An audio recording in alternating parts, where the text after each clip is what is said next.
de Sião. Só que já dá uma mensagem. Quem é filho de Sião aqui? João capítulo 1, versículo 12. Diz o quê? A todos quanto o receberam, deu-lhes o poder de serem feitos filhos de quem? De Deus. Amém? A todos quanto o receberam, deu-lhes o poder de serem feitos filhos de Deus. Então, se você recebeu a Ele, se você verdadeiramente deixou Jesus entrar no teu coração, você é filho do Todo-Poderoso. Então, essa palavra está se referindo a você nessa noite. A você. Diz assim: alegrai-vos, pois, filhos de Sião, regozijai-vos no Senhor vosso Deus, porque Ele vos dá a justa medida, a chuva temporã, que faz descer abundantemente a chuva, e a chuva seródia, como dantes. O que é temporã e a seródia? Chuva temporã, aquela que cai na terra para preparar o plantio. A chuva seródia, aquela que cai sobre os frutos para preparar a colheita. Ou seja, Deus prepara tudo para você, tudo. Ele diz assim no versículo 2, 24: e as eiras se encherão de trigo, e os lagares transbordarão de mosto e de azeite. E assim eu vos restituirei os anos que foram consumidas pela locusta voadora, a devoradora, a destruidora e a cortadora, o grande exército que enviei contra vós. Comereis abundantemente e vos fartareis, e louvareis o nome do Senhor vosso Deus, que procedeu para convosco maravilhosamente, e o meu povo nunca mais será envergonhado. Vós, pois, sabereis que eu estou no meio de Israel, e que eu, Senhor vosso Deus, e que não há outro Deus, e o meu povo nunca mais será envergonhado. Querido, em nome de Jesus, olha para a pessoa que está ao seu lado e fala assim: você nunca vai ser envergonhado. Não, acho que não convenceu. Com mais autoridade, você nunca mais vai ser envergonhado. Querido, entenda uma coisa: o principal e o maior papel do diabo, é ele colocar na sua cabeça que a bênção é para o outro e não para você.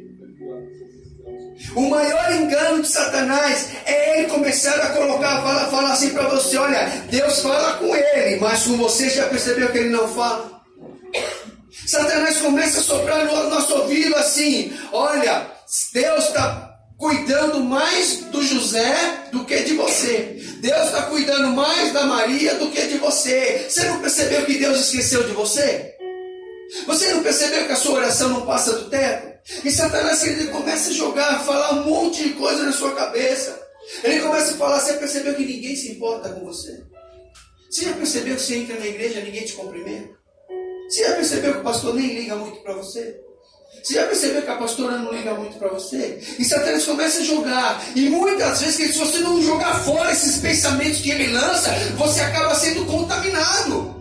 Porque ele vai jogar, assim como ele joga para você, ele joga para mim. Ele começa a falar assim: você percebeu como a Camila fica olhando para você e parece que ela está só ali medindo a palavra para ver se você não erra?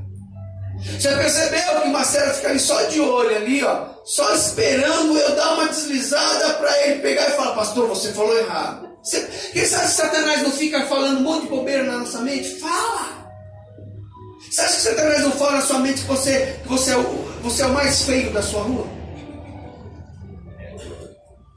Você acha que Satanás não fala na sua mente que você... olha, esquece casamento, você nunca vai casar? Você acha que Satanás não fala na sua mente? Gente, Satanás fala. Ele sempre vai querer colocar você para baixo. Mas eu conheço alguém que sempre está querendo colocar a gente para cima. Porque ele está dizendo: olha, filho, o meu povo não será envergonhado. Porque que ele entenda, Deus te criou com um propósito. Romanos 8, 28. Ele criou você com um propósito e você vai alcançar esse propósito em nome de Jesus. Você precisa entender como é que você se vê diante de Deus. Muitas vezes você se vê um derrotado, mas diante de Deus você é um gigante, que Satanás teme e treme você. Satanás, todas as vezes que ele for querer aparecer para você, ele vai tentar intimidar você, mas ele aparece tremendo de medo de você, porque em você existe algo, existe alguém muito maior do que ele. Muito maior, querido. Quando você usa o nome de Jesus, Satanás ele tem que bater em retirada. Não existe demônio que consiga resistir o nome de Jesus, porque esse nome é o nome sobre todos os nomes, é o nome mais poderoso que existe na galáxia, na face da terra, ou seja, lá onde for. Esse nome tem poder, querido, de mudar a história, de mudar o ambiente. Esse nome tem poder de trazer cura, de levantar o caído. Esse nome tem poder. Em nome de Jesus, use e abuse desse nome, que Ele está contigo. Não deixe a sua casa ser alvejada pelo diabo e você ficar lá inerte, parado, sem fazer nada. Não, seja um guerreiro, levanta a mão e repreenda em nome de Jesus. Eu não aceito essa discussão, essa briga, esse palavrão. Eu não aceito essa perturbação. Eu não aceito esse caos financeiro. Eu não aceito essa insônia. Eu não aceito isso. Começa a profetizar em nome de Jesus. Você tem poder. Aqui a palavra do Senhor nos diz em Joel capítulo 2, que Ele está mudando a história. Ele vai encher a tua despensa. Ele vai te dar a provisão, os recursos que você necessita. Hoje uma pessoa estava falando assim: pastor,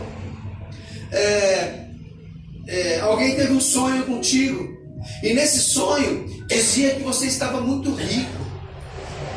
Eu falei: recebo em nome de Jesus, né? Quem não recebe? E aí eu falei assim: olha, Deus, Ele vai nos dar recursos para fazer a obra. E não a obra vai nos trazer recursos.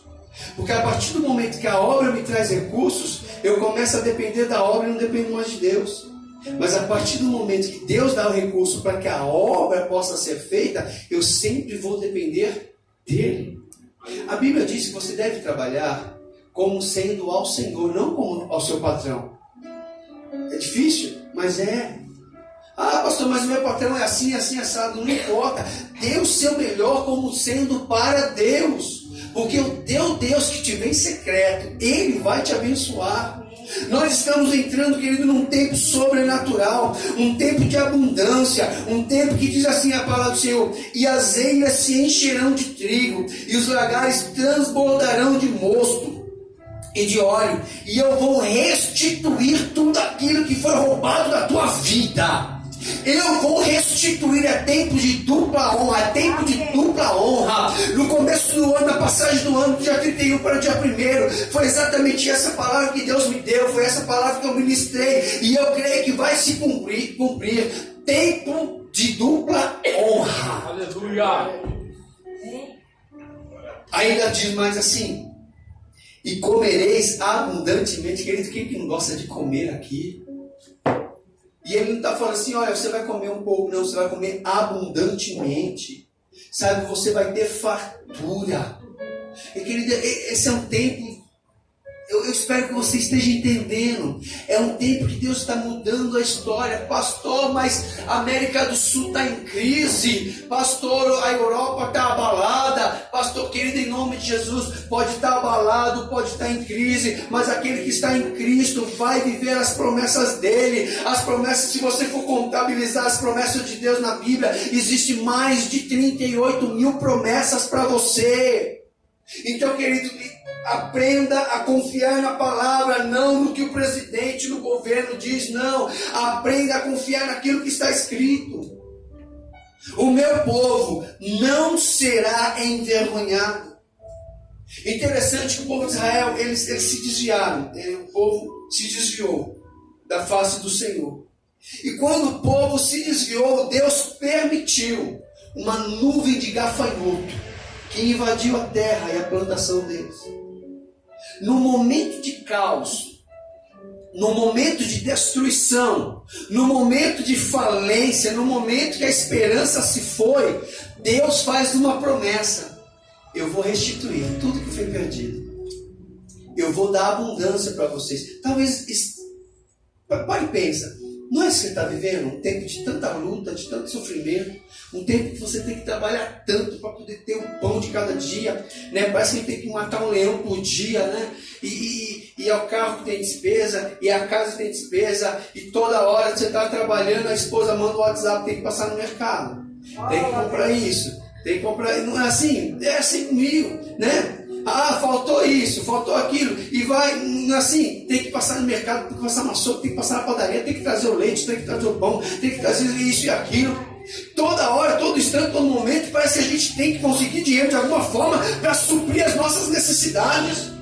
Mas querido, era um tempo de aperto financeiro, que Deus liberou uma palavra sobrenatural para o povo de Israel, e eu quero tomar posse e liberar essa palavra para você hoje. No tempo de aperto financeiro, Deus está dando prosperidade e abundância para você. No tempo de aperto financeiro, você vai comer abundantemente, a sua despensa vai estar cheia, a sua geladeira vai estar cheia, as suas contas estarão pagas. Querido, eu não estou pregando aqui a teoria da prosperidade, eu estou pregando aqui a palavra de Deus. É tempo de prosperar, de crescer em nome de Jesus. Deus não te colocou nessa terra para viver uma vida miserável. Jesus, quando veio aqui nessa terra, queridos, ele usava uma capa de linho maravilhosa. Ele não era rico financeiramente, porque também não era interesse dele, mas ele comia e comia bem. Sempre quando ele precisava de comida ou de recursos, vinha na mão dele. Chegou um momento que o pessoal falou assim: ô Jesus, e aí, você não paga imposto não? E aí? Ah, é verdade, tem que pagar. Ô Pedro, tem dinheiro? Não tem não, Jesus. O Judas? Também não. Pedro, vai lá no mar, peça um peixe para mim. Tá bom. Tá aqui, Jesus. Abre a boca dele. Tinha moeda dentro do peixe. Você acredita nisso? Que coisa maluca. Da onde isso? Porque Deus, ele vai suprir. Sabe o que eu entendo, queridos? Que Deus vai mandar pessoas com moeda na boca para manter a obra dele. Deus vai mandar pessoas aí, sim, para ser mantenedores dessa obra do reino dele. Querido, toda hora que você precisar, todo instante que você precisar, ele vai mandar algum recurso, não sei de onde, não sei como. Para e pensa, até aqui você já passou apuros financeiros, não já? Deus não proveu de alguma forma? E hoje você está de pé ainda? Pastor, ainda estou passando, ele vai prover. Amém. Ele vai prover, porque Deus é um Deus que ele responde a palavra dele. Deus é um Deus, querido, que ele não vai deixar você ser envergonhado. Não vai deixar. Tem uma história na Bíblia de um homem chamado Mardoqueu. Conhece? Já ouviu falar? Mardoqueu, ele criou uma mulher, uma menina, na verdade, né? Chamada Esther. Esther, ela foi eleita, escolhida a rainha. Entre várias mulheres, ela foi escolhida a rainha. Só que interessante que Mardoqueu, ele criou a filha que não era dele. Ele criou alguém que ele não tinha gerado. Sabe o que significa isso? Só uma lição para você rapidinho. Muitas vezes você vai cuidar de pessoas que não é parente seu. Muitas vezes você vai cuidar de pessoas que não vai te trazer benefício nenhum. Deus vai colocar pessoas para você cuidar. E você vai falar assim: mas Deus, o que eu estou ganhando com isso? Perdendo tanto tempo com essa pessoa. É porque Deus quer que você trate de pessoas que você não vai ter nenhuma resposta ou retorno da pessoa, mas você vai ter retorno dele. Porque quando você não tem retorno terreno, você tem retorno divino. É isso, esse é o segredo. Então, quando ninguém te reconhecer daquilo que você fez, agradeça a Deus, porque o nosso Deus lá em cima, ele reconhece o teu esforço. E esse homem aqui, Mardoqueu, ele era tio de Esther. Uns falam que era primo, outros falam que era tio, mas enfim. E uma certa feita ele estava na porta do palácio e ele ouviu dois homens discutindo. Eles queriam matar, eles estavam conspirando matar o rei. E ele ouviu, afinal de contas, a sobrinha dele era casada com o rei. E ele escuta, ele chega, manda chamar Esther e fala: Esther, fulano e ciclano, eles estão querendo matar o rei. Manda ele ficar de olho. Aí o rei fica sabendo, mandou investigar. Comprovou que realmente eles queriam matar o rei. Pegou os dois e aí prendeu, matou, não sei o que aconteceu. Aí chegou, passou um dia, uma semana, alguns meses. O rei estava lá na cama dele, 1, 2, 3 horas da manhã, sem sono. E aí ele falou assim: traz para mim os livros das crônicas para me ler. Deixa eu ler aqui a história um pouquinho. Mardoqueu, ele delatou um plano de morte para o rei, mas o rei em nenhum momento chegou e falou assim: olha, Mardoqueu, obrigado. Não. Em nenhum momento o rei chegou e falou: olha, uma ofertinha para você de gratidão, olha, uma roupa, um presente. Não, em nenhum momento. E Mardoqueu não se preocupou, porque ele já sabia que quando o homem não reconhece, Deus reconhece. Interessante que eles, quando chegou uma madrugada, o rei está sem sono, ele fala: me traga os livros das histórias. E ele começa a abrir. Quando ele abre, cai exatamente na história em que dizia assim: e no dia tal, do mês tal, um homem chamado Mardoqueu livrou o rei da morte de uma conspiração de fulano e ciclano. Ele falou assim: rapaz, daqui a pouco entra Amã. Amã era um homem que queria matar Mardoqueu, porque Amã ele não ia com a cara de Mardoqueu, porque a Mardoqueu não se prostrava diante dele, e Amã queria que ele se prostrasse diante dele. Mas Mardoqueu falava: não, você não é nada. Como não? Eu sou amigo do rei. Não interessa, eu não vou me prostrar diante de você. E aí Amã começou a planejar matar Mardoqueu. Só que naquele momento em que o rei olha aquela história, Amã entra, o amigo do rei, que queria matar Mardoqueu. E aí o rei fala: ô Amã, vem aqui. O que eu faço com uma pessoa no qual o rei se agrada? Amã achou que era com ele. Tá falando de mim, só pode. Rei, sabe o que você faz? Pega o teu cavalo, pega a tua roupa real, pega a tua coroa real, pega uma pessoa importante do reino, segura no cavalo, põe essa pessoa que o rei se agrada em cima do cavalo com a sua roupa, com a sua coroa, e pega alguém do reino puxando o cavalo, gritando: assim faz o rei com o homem que ele se agrada. Amã já começou a achar que era ele. O rei olha para Amã e fala: Amã, eu quero que você pegue o cavalo, pegue a roupa e a coroa e dê para Mardoqueu.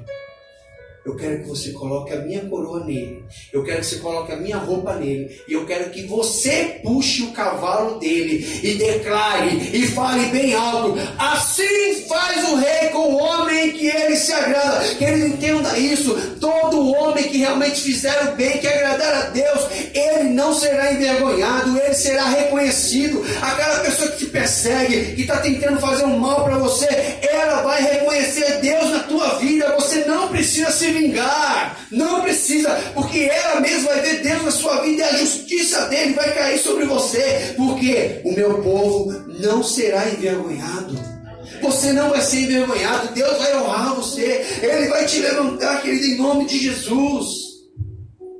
Uma certa feita, o povo de Israel estava numa fome terrível, uma miséria, porque o povo assírio, o inimigo, eles cercaram toda a cidade, e estavam todos lá fora, o inimigo, e eles cortaram a fonte de água da cidade. Então eles não tinham comida, não tinha bebida, o povo estava desnutrido, os soldados estavam fracos, não conseguiam guerrear, e o povo inimigo lá, cheio de comida, fartura, abundância de fartura.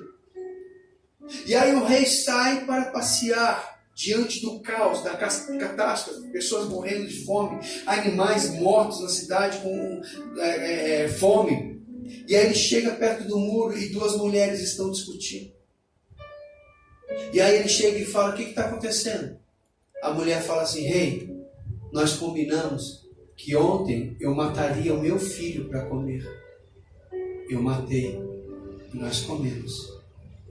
Hoje, foi combinado que fosse o filho dela para nós matarmos e comermos, e ela não quer matar. Naquele momento que o rei ficou indignado. Você pode entender que tipo de fome é essa, ao ponto da mãe matar o próprio filho para poder comer?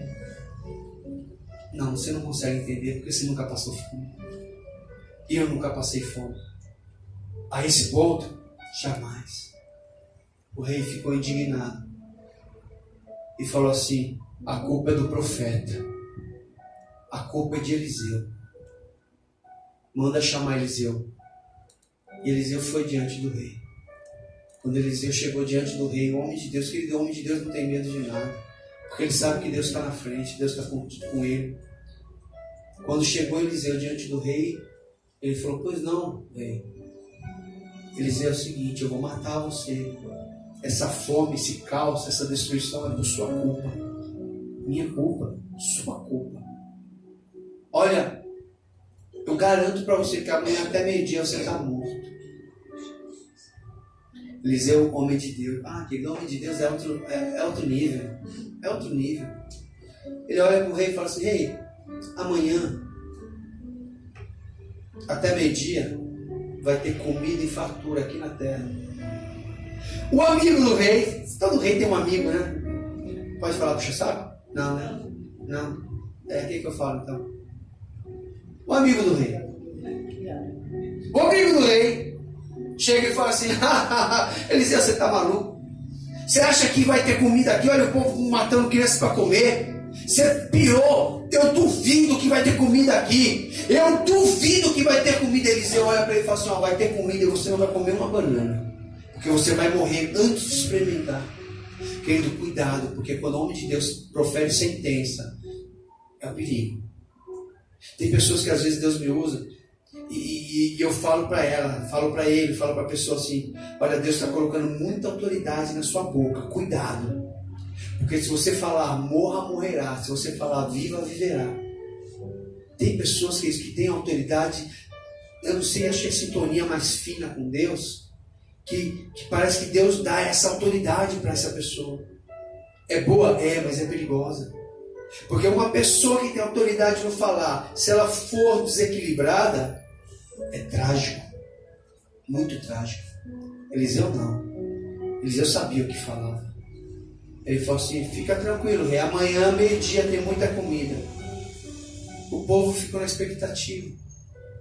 Existia naquela situação 4 homens leprosos, 4 homens rejeitados pela sociedade, que ficavam à beira da porta da cidade. Eles não podiam entrar, eles ficavam na beira da cidade.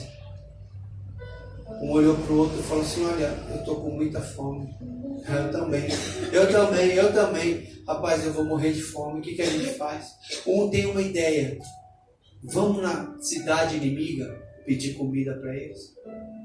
O outro fala assim, você está maluco? Se a gente for lá, a gente morre. Aí o outro fala, mas se a gente ficar aqui também não vai morrer? Se ficar aqui, a gente morre mais devagar. Se a gente for para lá, a gente morre no fio da espada. Morrer por morrer. Morre lá. E lá vai os 4 homens leprosos. Começam a caminhar. O interessante, querido, que essa história é algo sobrenatural. Porque o grande exército inimigo está lá comendo. Eu fico imaginando eles comendo coxa de frango, comendo picanha. Eu fico imaginando eles comendo frango assado, eles comendo frutas, verduras, maçãs, sabe, aquela farta, muita comida, muita, mas você não tem noção do que eles tinham de comida. Daqui a pouco, enquanto eles estão comendo, eles começam a escutar ou sentir a terra tremer. Alguém pensa assim, eu acho que é inimigo, eu acho que é Israel, a cidade de Israel. Eles fizeram aliança com outros povos, eles estão vindo, eles vão massacrar a gente, eles vão acabar com a gente. O que a gente faz? Vamos correr, vamos correr. Eu creio que eles estão vindo com 400 mil homens para destruir a cidade. O que a gente faz? Que eles naquele momento eles deixaram comida, deixaram cavalo, deixaram roupa, deixaram riquezas, ouro, dinheiro, deixaram tudo, e todo exército inimigo saiu correndo. Daqui a pouco chegam os 400 mil homens. 4 homens leprosos. Eles chegam na cidade, eles não acreditam. Eles olham para um lado, comida, olham para o outro, comida. Olham para cima da árvore, não tem ninguém. Fala, não é possível. Me belisca. Querido, o de repente de Deus vai acontecer na tua vida. Vai ter, lá no Salmo 126, né? Ele diz exatamente isso. Quando o povo de Israel voltou do cativeiro, estávamos como aqueles que sonham, né? Me belisca para ver se é verdade. Não, eu não estou acreditando. Assim foi com aqueles 4 homens. Eles chegaram, tinha tanta comida que eles se fartaram e comeram. Só que sempre tem um consciente. E ele diz assim: nós não podemos ficar com toda essa comida para nós, tem muita aqui. Essa comida dá para saciar a fome de Israel durante anos. Vamos voltar para a cidade. Vamos comunicar ao rei que tem muita comida aqui, porque o nosso povo está passando fome. Querido, como é gostoso você ter pessoas que honram, ter pessoas que não pensam só em si mesmo, ter pessoas que querem ajudar o próximo, tem pessoas que querem realmente, às vezes até com dano próprio, né? Às vezes até com prejuízo próprio, mas quer ajudar, quer estar junto, quer estender a mão. Como isso é bom, queridos. Como eu sonho que o povo de Deus, os filhos de Deus, pudessem ser assim. Ajudando o outro. Lá Isaías diz assim: e um ao outro ajudou e disse: esforça-te. Quando nós começarmos a viver dessa forma, dessa maneira, que ninguém vai ter necessidade de nada. Aqueles 4 homens rejeitados, aqueles 4 homens doentes, aqueles 4 homens que foram jogados para fora da cidade, eles tiveram a consciência e o coração de voltar para a cidade. E quando eles voltaram para a cidade, eles disseram assim para o rei: rei, lá fora tem muita comida.